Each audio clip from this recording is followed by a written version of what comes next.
جو پل کے اوپر سے ہمیں ملے ہیں اور چاروں طرف سے جو چلائے گئے ہیں وہ اس کے علاوہ ہیں. یہ جو پل کے پاس ٹرک کے ساتھ اسٹیج کے پاس جو تھے وہ ہم نے اکٹھے کر کے جمع کیے ہیں. تو یہ 2 توڑے بنے ہیں بہت بڑے بڑے. بسم اللہ الرحمن الرحیم. معزز ناظرین، ان کیمرہ سیشن میں خوش آمدید.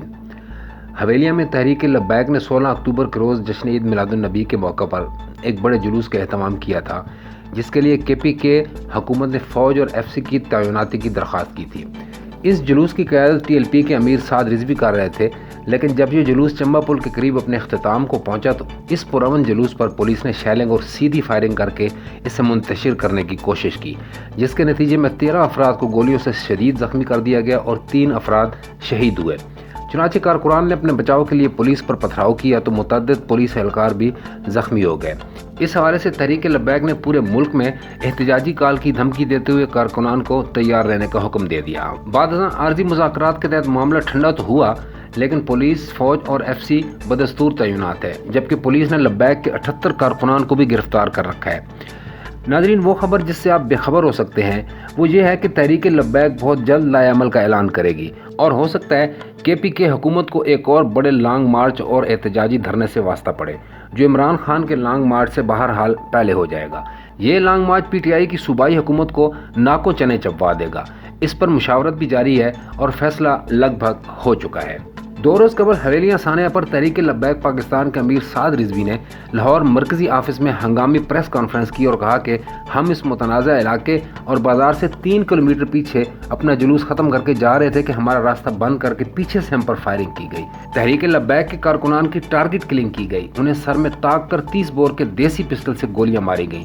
بڑی بندوقوں سے بھی فائر کیے گئے. اس پر المناک بات یہ ہے کہ جن لوگوں کو شہید کیا گیا انہی پر ایف آئی آر بھی کاٹی گئی. میں اس موقع پر ملک کے تمام مقتدر حلقوں سے سوال کرتا ہوں کہ ہمیں راستہ بند کر کے کس جرم میں گولیوں کا نشانہ بنایا گیا. میں وزیر اعظم، chief of army staff, chief justice of Pakistan, وزیر داخلہ سمیت ہر ذمہ دار سے سوال کرتا ہوں کہ ہمارا قصور کیا تھا کہ ہمیں ٹارگٹ کلنگ کر کے مارا گیا. ہماری مقامی قیادت سے طے ہو چکا تھا کہ ہمارا روٹ کون سا ہوگا. جہاں دفعہ 144 نافذ تھا، ہم اس سے بہت پیچھے پروگرام ختم کر کے واپس جا رہے تھے. متنازع تو حویلیاں بازار میں جانا تھا، اس تک تو ہمارے کارکنان گئے ہی نہیں. اگلے لائے عمل کے لیے ہم نے شورا کا اجلاس بلا لیا ہے. اس کے بعد ہم اعلان کریں گے کہ ہم نے آگے کیا کرنا ہے. باقی کہا جاتا ہے کہ آپ عدالت کیوں نہیں جاتے. ہمارے 3 کارکن شہید ہوئے اور 13 گولیوں سے زخمی ہیں. میں صبح سے مجسٹریٹ سے کہہ رہا ہوں کہ ہمارے ایک شہید کی لاش کا پوسٹ مارٹم کرانے کی اجازت دیں، جو ابھی تک نہیں دی جا رہی. تو پھر میں بڑی عدالتوں سے کیا توقع رکھوں. اس جلوس کی اجازت بھی ہم نے باقاعدہ پشاور ہائی کورٹ سے لی تھی، پھر سب نے دیکھا کہ کیا ہوا. دوسری جانب خیبر پختونخوا حکومت کے معاون خصوصی اطلاعات کا کہنا ہے کہ صوبائی حکومت نے حویلیاں چمبا پل کے مقام پر ٹی ایل پی کے جلوس کے دوران ناخوشگوار واقعے کا نوٹس لے کر ایک اعلیٰ سطحی کمیٹی قائم کر دی ہے. کمیٹی جلد تحقیقات کر کے اپنی رپورٹ پیش کرے گی. ناظرین، حویلیاں میں ہونے والے واقعے کے بعد سب سے بڑا سوال یہ پیدا ہوتا ہے کہ ایک پرامن جلوس ختم ہو چکا تھا اور لوگ واپس جا رہے تھے، اس پر شیلنگ اور سیدھی فائرنگ کیوں کی گئی. تو اس حوالے سے امیر تحریک لبیک نے ایک انٹرویو میں کہا ہے کہ ہمیں تو سمجھ نہیں آتی کہ یہ کون سی تحریک انصاف ہے جس کی حکومت میں ہمارے ساتھ ظلم ہوا ہے. ہم تو گھروں کو لوٹ رہے تھے، کون سے احتجاج کر رہے تھے. احتجاج ہوتا تو یہ خدا نخواستہ ہم پر بم مار دیتے. کون طاقتور قوتیں ہیں جو ہمارے پرامن جلوس پر بختر بند گاڑیوں سے سیدھی گولیاں برساتی رہیں. ہمارے کارکنان کے سروں میں گولیاں ماری گئیں. اس رات آپ دیکھتے تو معلوم ہوتا کہ ہم کہاں رہ رہے ہیں، کسی جنگل کے قانون کے تحت رہ رہے ہیں. ایسے معلوم ہوتا تھا ہمارے اوپر جنگلی لوگ حملہ آور ہو گئے. ناظرین، ٹی ایل پی کے ذرائع کا کہنا ہے کہ تحریک لبیک کی جانب سے رکن شورا علامہ فاروق الحسن پولیس سے اس رات بات کرنے کی کوشش کرتے رہے، لیکن پولیس ان سے بات کرنے پر رضامند نہیں تھی. وہ بار بار پولیس سے مذاکرات کی کوشش کرتے تھے.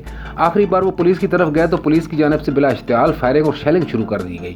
اتوار کی رات 2 بجے تک جلوس کے شرکاء اور انتظامیہ کے دوران شدید کشیدگی جاری رہی، جس سے علاقے بھر میں خوف و ہراس پھیل گیا، جبکہ آنسو گیس نے ارد گرد کے علاقے کو بھی شدید متاثر کیا. خاص طور پر بچے، بوڑھے اور خواتین شدید متاثر ہوئے.